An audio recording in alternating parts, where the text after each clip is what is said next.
हाँ तो बच्चों, कल अपनी क्लास हुई थी,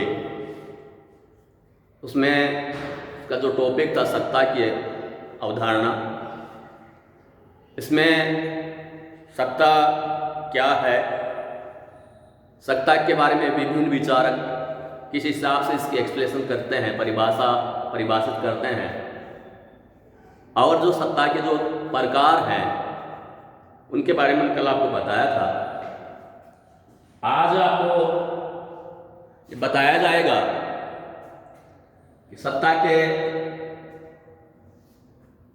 क्या स्रोत हैं, क्या कार्य हैं। तो सत्ता के जो स्रोत हैं उनके संबंध में 3 विचारधाराएं प्रचलित हैं। पहले औपचारिक सत्ता विचारधारा। बर्नार्ड लिखते हैं, अधिकार सत्ता की वह अवधारणा जिसमें अधिकारों का प्रेषण सामाजिक संस्थाओं से वैयक्तिक प्रबंधकों का होता है, औपचारिक सत्ता कहलाता है। यह विचारधारा मानती है कि अधिकार सत्ता का स्रोत देश का वह सर्वोच्च कानून अर्थात संविधान होता है, और संविधान को गत्यात्मक बनाए रखने का अधिकार सामाजिक संस्थाओं में निहित होता है। इसलिए प्रजातांत्रिक राष्ट्रों में सर्वोच्च अधिकार सत्ता देशवासियों में निवास करती है। इस विचारधारा के अनुसार किसी सरकार में अधिकार सत्ता का प्रेषण संविधान से प्रधानमंत्री, विभागीय मंत्री, विभागीय सचिव, निदेशक तथा उनके सहायक निदेशकों का होता है। दूसरा है स्वीकृति विचारधारा। यह विचारधारा अधिकार सत्ता का स्रोत अधीनस्थों को मानती है। इस विचारधारा की मान्यता है कि औपचारिक अधिकार सत्ता तो नाम मात्र की सत्ता है, और वह उस समय ही वास्तविक तथा अर्थपूर्ण बन जाती है जिस समय अधीनस्थ उसे पालन हेतु स्वीकृति देते हैं। इसलिए अधिकार सत्ता का वास्तविक स्रोत उन अधीनस्थों में निहित होता है जिन पर अधिकार सत्ता का प्रयोग किया जाता है, और जो कि एक ऐसे प्रयोग की स्वीकृति देते हैं। व्यवहारवादी प्रबंध स्कूल में निष्ठा रखने वाले विचारक अधिकार सत्ता की स्वीकृति विचारधारा का समर्थन करते हैं, और वर्तमान परिस्थितियों में औपचारिक सत्ता विचारधारा को प्रशासन के संचालन में बाधक मानते हैं, क्योंकि उसमें अधिनायकवादिता है, स्वामी सेवक की भावना है। किंतु इस विचारधारा के आलोचकों का कहना है कि यह विचारधारा सत्ता को अनुज्ञा से पृथक देखती है, जबकि व्यवहार में अनुज्ञा रहित सत्ता निरर्थक प्रमाणित होती है। इसके अतिरिक्त अनुज्ञा एवं दंड भय से रहित सत्ता की विद्यमानता संगठन में उसी प्रकार से अराजकता को जन्म दे सकती है जिस प्रकार कानून एवं पुलिस के अभाव में समाज और राष्ट्र अराजकता के शिकार हो जाते हैं। तीसरा सक्षमता विचारधारा।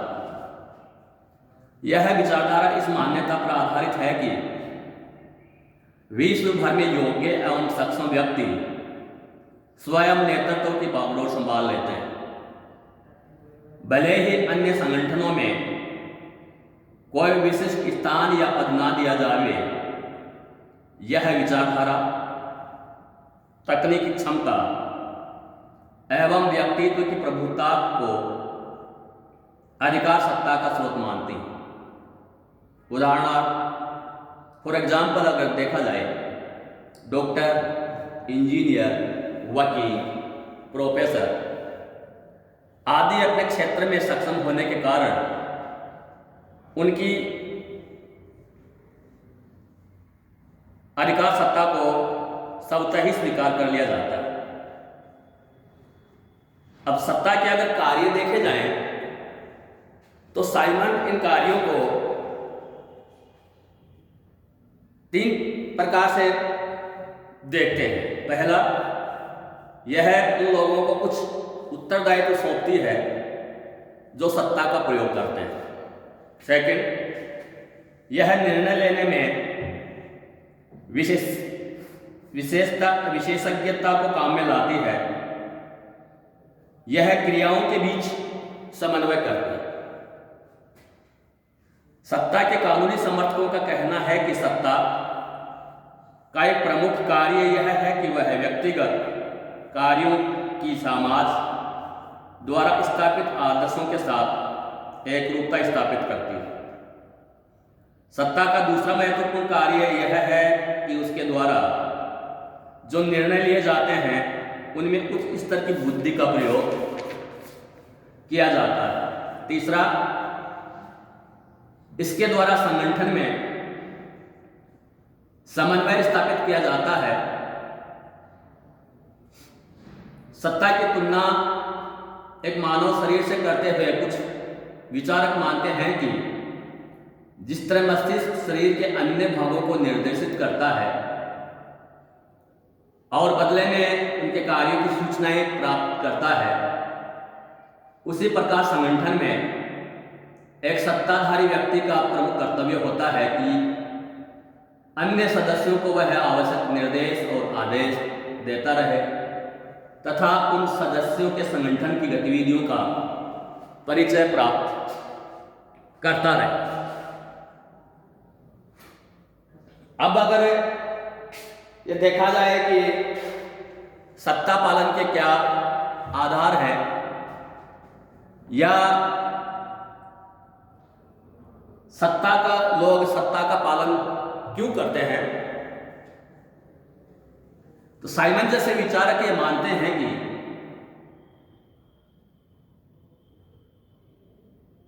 विश्वास, एकरूपता, दबाव तथा वैधानिकता के कारण लोग सत्ता को स्वीकारते हैं।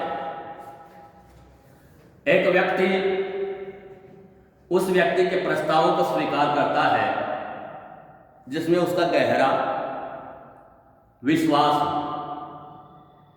इस प्रकार मानव स्वभाव की यह विशेषता है कि उन लोगों के परामर्शों और सुझावों को अधिक महत्व देता है जो उससे कुछ एकरूपता रखते हैं।